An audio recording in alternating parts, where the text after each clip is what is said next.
नमस्कार दोस्तों, मैं हूं आपका अपना डॉक्टर अशोक कुमार, सेवानिवृत्त वैज्ञानिक, लुवास अर्थात हरियाणा कृषि विश्वविद्यालय हिसार तथा संस्थापक एवं संचालक भारतवर्ष के नंबर 1 मशरूम स्पॉन प्रयोगशाला सनोव्यू mushroom lab and training centre 1064 Gandhi Ashram Narela Delhi 110040। मेरा फ़ोन नंबर है 98 120 19 128। जी हाँ, 98 120 19128। तो दोस्तों, जैसा कि आप जानते हैं, मैंने आपके लिए एक मशरूम उत्पादन के ऊपर एक श्रृंखला शुरू की हुई है। आप कई दिनों से इंतज़ार में थे केसिंग के बारे में जानकारी लेने के लिए। तो दोस्तों, आज आपके इंतज़ार को ख़त्म करता हूं और आज का टॉपिक है हमारा बटन मशरूम में केसिंग की मिट्टी का महत्व एवं इसके पदार्थ। जी हाँ, आपको सबसे पहले ये समझना होगा कि केसिंग क्या है और क्यों की जाती है। दोस्तों, केसिंग का मतलब सीधा सा आवरण से है। आवरण मतलब किसी भी चीज़ को ढकना। तो केसिंग मिट्टी जो है वो आपके जो कंपोस्ट है जिसमें आपका स्पॉन रन हुआ है अच्छी तरह से, उसको ढकने के काम आती है। तो इसके क्या क्या गुण होने चाहिए वो आपको अगले भाग में बताऊंगा, लेकिन यहाँ आपको यही जानना जरूरी है कि एक तो ये ढकने का काम करती है और दूसरा केसिंग जो करते हैं आप, उसमें वैज्ञानिकों का ऐसा मत है कि इसमें कुछ इसको पास्चराइज करने के बाद भी इसमें कुछ इस तरह के माइक्रो फ्लोरा या माइक्रो ऑर्गेनिजम्स होते हैं जो मशरूम के माइसीलियम को टच करते हैं, छेड़ते हैं और उसमें इरिटेशन पैदा होता है और उसमें जो है वो माइसीलियम से बटन मशरूम में परिवर्तित हो जाती है। तो ये दोनों काम हैं इसके, और भी वैसे तो काफ़ी इसके लाभ हैं। कैसे कैसे क्या क्या और लाभ हैं उनको भी आपको अगले भाग में बताऊंगा। तो ये इसलिए की जाती है आपका केसिंग, और इसका ये मतलब है, करने का मतलब भी आप देखते होंगे, जब तक आप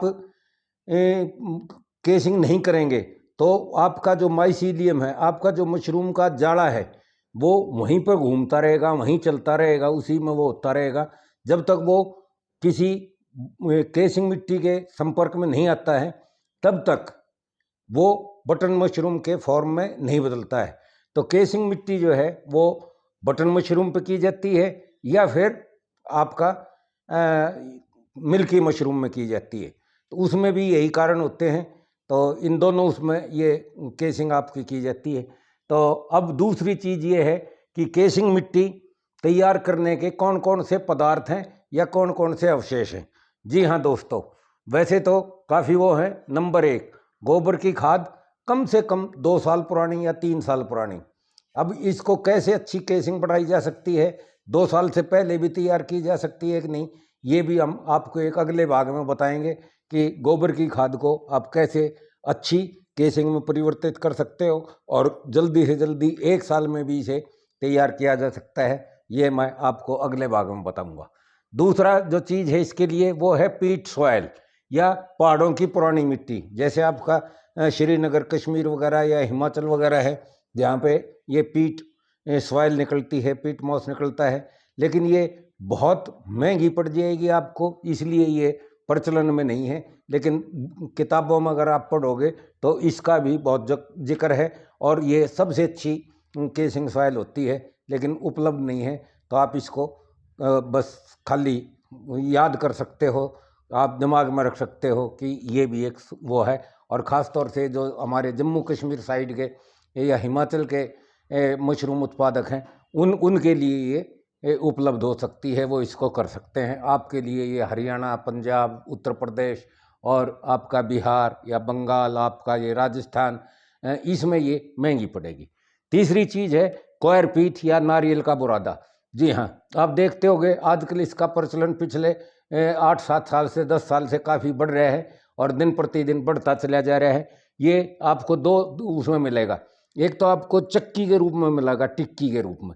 ये जो टिक्की होती हैं नारियल के बुरादे की, ये आपका साउथ से, आंध्र प्रदेश से या तमिलनाडु से इधर से आती है, जहाँ पर नारियल काफ़ी मात्रा में होता है, वहाँ से चलती है और यहाँ आती है ये। तो ये जो पीठ में, ये जो आपकी क्वायर पीठ है या नारियल का बुरादा है। दूसरा भी पिछले 2-3 सालों से कुछ लोगों ने यहाँ दिल्ली और आसपास जो शहरों में आप जो नारियल पीते हैं, नारियल का पानी पीते हैं, उनको इकट्ठा करके और उनको जो है ना तोड़ के उनसे भी जो है ना उसका बुरादा बना रखा है। जैसे आपको इसमें ये दिखा रखा है, ये तो टिक्की वाली है और ये इसकी। तो ये जो टिक्की होती है ये लगभग 3.5 किलो से लेके और 5 किलो तक की होती है, कि जिस हिसाब से इसका प्रेशर, इसको प्रेस किया जाता है और टिक्की बनाई जाती है, क्योंकि ये दूर से आती है तो इसका जो है भाड़ा ज़्यादा है, इसकी कीमत कम है। ठीक इसी तरह से जैसे आपकी जिप्सम मिट्टी का है कि जिप्सम मिट्टी आपकी खान की खुदाई की मिट्टी है राजस्थान की, लेकिन उसको आने में ही आपका उसका जो किराया है वो काफ़ी लग जाता है और आप तक वो पहुँचते पहुँचते थोड़ी महंगी हो जाती है। इसी तरह से दूसरा जो है खली बुरादा, जो मैं आपको बता रहा हूँ कि शहरों में इसको नारियल के वो जो होते हैं खोखे होते हैं, उनको एक उसमें ग्राइंडर में तोड़ लिया जाता है, ग्राइंड किया जाता है और उनसे भी बनाई जाती है। लेकिन ये हमें देखने में आया है कि ये एज सच मिलने को तो सस्ती मिल जाती है, लेकिन ये एक अच्छी उसमें वो नहीं होती। आप देखोगे कई बार जब बरसात हो जाती है तो रखी रखी बोरी जो है ना आपकी इसकी, वो काफ़ी भारी हो जाएगी और ये काफ़ी पानी पी लेती है और इसमें वो शक्ति नहीं होती चूसने की, पानी को रोकने की, जो शक्ति आपकी इस क्वायर पीठ के ब्लॉक वाली उसमें होती है। तो इसको भी आप इस्तेमाल कर सकते हैं। दूसरा, आपके यहाँ ख़ास तौर से जिस तरह से किसी किसी गांव में बहुत पुराने बाग हैं या उत्तर प्रदेश वगैरह में आम वगैरह के काफ़ी पुराने पुराने बाग हैं, तो उनकी मिट्टी को भी आप केसिंग मिट्टी के तौर पे इस्तेमाल किया जा सकता है या गोबर की खाद के साथ इसको भी मिलाया जा सकता है, तो वो भी आप इस्तेमाल कर सकते हैं। उसकी भी काफ़ी अच्छी न्यूट्रिटिव वैल्यू भी होती है और साथ के साथ इसमें आपका पानी के चूसने की शक्ति भी अच्छी होती है। उससे अगली है पत्तियों का खाद। जहाँ बहुत ज़्यादा पत्तियाँ हैं किसी उसमें और पत्तियों को गोबर के साथ मिला के उसको सड़ा लिया जाता है और उसको बिल्कुल खाद के रूप में परिवर्तित किया जा सकता है, तो उसको भी आप जो है इसमें गोबर की खाद के साथ आप मिला के और अच्छी केसिंग सॉइल तैयार कर सकते हैं। अब एक और जो बहुत ज़्यादा तेज़ी से बढ़ रही है, चल रही है, वो है धान की भूसी की राख। दोस्तों, ये चल तो रही है और इसको अब अधिक से अधिक लोग बाग इस्तेमाल भी करने लगे, लेकिन मैं आपको बता दूं कि ये सबसे बुरी केसिंग मिट्टी है, सबसे बुरी केसिंग के लिए मटेरियल है।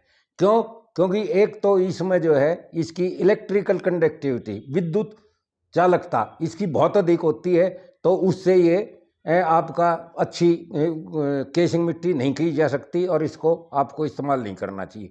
दूसरा, इसमें पानी को सोख के अपने अंदर समाने की शक्ति इसमें ना के बराबर है। जैसे ही आप पानी मारोगे, ये ऊपर से आपने पानी लगा दिया, पानी लगाने के बाद थोड़ी ही देर में आप देखोगे कि ऊपर सब कुछ सूखा सूखा नजर आएगा और पानी को ये नीचे छोड़ देती है, तो ये अपने अंदर पानी को समाहित करके नहीं रख सकती। तो इसलिए इसको कभी भी इस्तेमाल नहीं करना चाहिए। इसको खाली जब कोई मशरूम विशेषज्ञ ही बताए जब ही थोड़ी बहुत मात्रा में इस्तेमाल किया जा सकता है, अन्यथा इसे इस्तेमाल नहीं करना चाहिए। और दूसरा, ये आसानी से उपलब्ध है और आपको देखने में अच्छी लगती है, तो आप इसकी सुंदरता को और इसकी उपलब्धता को देख के आप इसकी तरफ ललचाए ना और इसको आप इस्तेमाल ना करें तो बेहतर है। किसी भी कीमत पे इसको इस्तेमाल नहीं करना चाहिए अननेसेसरली, जब तक कोई मशरूम का विशेषज्ञ आपको इसको मिलाने की सलाह ना दे। बाकी ये कोई केसिंग मिट्टी के लिए एक अच्छी मिट्टी नहीं कही जा सकती या अच्छा अवशेष नहीं कहा जा सकता या अच्छा पदार्थ नहीं कहा जा सकता। अब असली जो है, अब क्योंकि ये मशरूम काफ़ी लगने लगी है, शुरू में तो 3 साल पुरानी गोबर की खाद आम तौर पर गाँव में मिल जाया करती, लेकिन जैसे जैसे मशरूम लगने लगी तो आप देख रहे होगे कि आपको जो है गोबर की खाद नहीं मिलने लग रही है, अनुपलब्धता बढ़ती जा रही है। तो एक हमारे पास जो खुद का वो है मशरूम की जो स्पेंट कंपोस्ट है, उसका भी हम 1 साल तैयार करके और उसको स्पेंट कंपोस्ट को भी हम गोबर की खाद के साथ मिला के बड़ी सुगमता पूर्वक इस्तेमाल कर सकते हैं। लेकिन इसमें एक चीज़ आपको अवश्य ध्यान रखनी है, सपोज करो आपके पास 10 छप्पर हैं या 20 छप्पर हैं या आपके पास 10-12 कमरे हैं, तो आप और को तो बेशक खेत में डलवा सकते हैं खाद बनवा के, लेकिन जो आपको अपने लिए इस्तेमाल करनी है, क्योंकि ये बहुत अच्छी कंपोस्ट आपका केसिंग मिट्टी बन सकती है, तो अपने लिए जो इस्तेमाल करनी है उसमें आपको ये देखना है, आपको उस कमरे की स्पेंट कंपोस्ट लेनी है जो कंपोस्ट जो है, जिसमें कंपोस्ट में या जिस कमरे में आपकी बहुत अच्छी मशरूम निकली हो और उसमें किसी किस्म की भी आपको कभी भी 2 से 3 महीने तक में या पूरे मशरूम काल में आपको उसमें कोई भी बीमारी ना दिखाई दी हो। अगर उसमें कोई भी बीमारी नहीं दिखाई दी है तब आप इसको निकाल के एक तरफ रख सकते हैं और इसमें थोड़ा सा चूना मिला के, क्योंकि इसकी मशरूम निकलते निकलते आपकी मशरूम कंपोस्ट की इसकी जो है ना पीएच जो है वो काफ़ी कम हो जाती है, तो उस पीएच को बढ़ाने के लिए तथा इसको जल्दी से जल्दी तैयार करने के लिए, सड़ाने के लिए, गलाने के लिए आप इसमें चूना मिला सकते हो। जैसे एक ट्रॉली कंपोस्ट अगर आपका है तो आप उसमें 20 से 25 किलो चूना अगर आप मिलाओगे तो उससे इसकी ये जल्दी उसमें मिट्टी के रूप में परिवर्तित हो जाएगी और आपका अच्छी खाद बन जाएगी, अच्छा आपका जो है ना केसिंग में परिवर्तित हो जाएगी। और दूसरी बात है इसकी, उसमें आपको इसमें अच्छा इसका पीएच भी हो जाएगा। अगर आप शुरू में निकालोगे तो देखोगे कि इसकी पीएच 6-6.5 होगी और हमें इसकी पीएच जो है वो 7.8 से लेके 8.2 तक की इसकी पीएच चाहिए। तो जब भी हमारी अच्छी वो होगी तो इसको आप बनाने के समय या जब भी आप इसको केसिंग मिट्टी को आप करो, तैयार कर लो, तो उस समय इसको जो है पास्चराइज करने से, केमिकल से ट्रीट करने से या स्टीम के द्वारा पास्चराइज करने से पहले उसकी अवश्य जो है ना पीएच टेस्ट करें। और उसकी अगर पीएच टेस्ट करके अगर आपकी पीएच ठीक नहीं आती है, अगर कम पीएच आती है तो आप उसमें कैल्शियम कार्बोनेट मिलाओ। अगर आपको उसमें जो है पीएच जो है वो ज़्यादा होती है तो उसमें कैल्शियम सल्फेट मिलाओ। उसको आपको कितना मिलाना है ये आपको स्वयं निश्चित करना पड़ेगा। थोड़ा गिनती का वो ले लो तोल के, और उसमें थोड़ा तोल के ही जो है ना ये केमिकल आप मिला सकते हो और फिर उसकी पीएच 1 दिन के बाद टेस्ट कर सकते हो। तो उससे आपको इसका पता लग जाएगा कि आपको इसमें कितना चूना मिलाना है या कितना कैल्शियम कार्बोनेट मिलाना है या कितना कैल्शियम सल्फेट मिलाना है। और जिस तरह से कंपोस्ट को तोलने वाली बात है तो मैंने आपको एक पहले वीडियो बना चुका हूँ, दे चुका हूँ कि आप अपने फार्म पे बिना तराजू के या बिना ही कांटे के आप किस तरह से उसको तोल सकते हैं, कंपोस्ट को तोल सकते हैं, या आप अपने भूसे को तोल सकते हैं, या आप अपनी कैसी मिट्टी को तोल सकते हैं। तो इसको आप देख सकते हैं और कर सकते हैं। तो दोस्तों अब आज हम इस चीज़ के ऊपर यहीं पर विराम देता हूँ। उसको अगले 2-3 आपको और केसिंग मिट्टी के लिए मैं बताऊंगा, उसमें विभिन्न पहलुओं के ऊपर आपका विस्तार पूर्वक थोड़ा चर्चा करने की कोशिश करूंगा। तो ये वीडियो हम यहीं पे विराम देते हैं। टाटा, बाय बाय, नमस्कार।